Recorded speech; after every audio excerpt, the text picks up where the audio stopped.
Jette la patte pareil.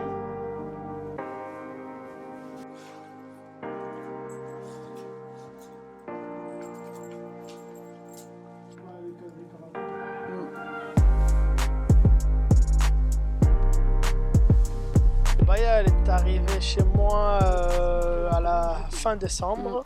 L'entraîneur qu'il avait à ce moment-là avait décidé de changer qu'il fallait qu'elle change de maison, qu'elle change d'horizon. Donc elle est arrivée comme ça fin décembre avec le propriétaire que j'ai rencontré en Norvège lors d'un déplacement. Fin janvier, fin décembre, en un mois, c'est carrément inenvisageable et inespéré quoi. Fin mi-décembre, je savais pas qu'elle allait arriver chez moi et fin janvier, je cours le Prix d'Amérique, donc c'est quand même assez fou comme histoire.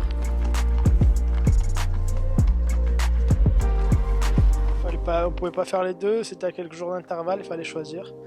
Et j'ai dit si on a une chance de courir l'Amérique, c'est avec cette course-là quoi. Donc heureusement pour moi, tant mieux, ça a marché. Sinon, je pense que que c'était une bonne idée forcément, mais bon, tant mieux. Non, ça a marché, puis on a réussi à se qualifier pour la belle, donc c'était super. Et puis après, elle a fait que monter les échelons et s'affirmer de plus en plus sur la scène européenne. Elle avait beaucoup de tenues déjà, mais il manquait un peu de vitesse. Donc en allant courir à l'étranger, ça lui a donné pas mal de vitesse avec ses départs à l'Autostar et la méthode d'entraînement aussi quand elle était là-bas. Donc c'est ce qui fait pour moi qu'aujourd'hui elle est quasiment complète et parfaite parce qu'elle démarre maintenant très bien et elle finit aussi, ce qui n'était pas trop le cas avant. Elle démarrait pas super bien, donc quand on est dans ces courses là avec tous les champions, on peut pas se permettre d'être trop loin. Depuis la dernière course qu'elle a faite à Cagnes-sur-Mer, elle est devenue la jument la plus rapide quand même française de l'histoire, donc c'est quand même une assez grande fierté pour moi et pour tout son entourage de détenir une jument comme ça.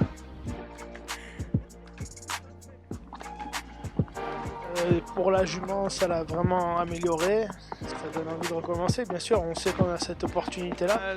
Ça change un peu la donne, hein. C'est avant tout, ça va être sur une piste encore plus petite que celle qu'il y a en Scandinavie.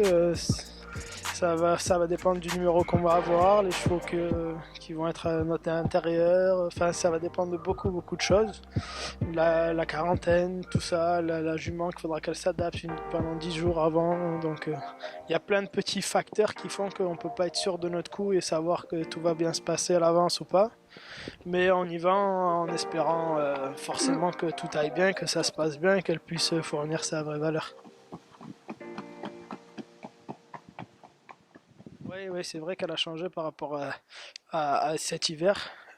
Comme j'ai le fait de s'être entraînée en Suède et tout, elle a vraiment pris de la masse, elle s'est étoffée. En travaillant dans les lignes droites avec beaucoup de sable en montée et tout, la jument elle a vraiment changé physiquement. Elle est vraiment belle maintenant, donc il faut juste essayer de la maintenir à ce niveau-là, ce qui est pas une mince affaire. C'est pas évident. Il y a bien un moment où il faudra qu'elle souffle un petit peu. C'est elle qui nous dira. Pour l'instant, on a de la chance. Tout va bien, donc il faut que ça continue comme ça. Courir aux États-Unis, à New York, bien sûr que ça fait rêver.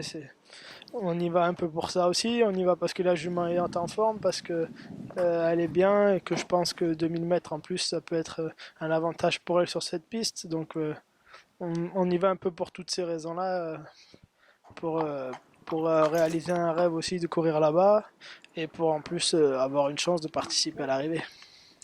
J'ai pas de carotte.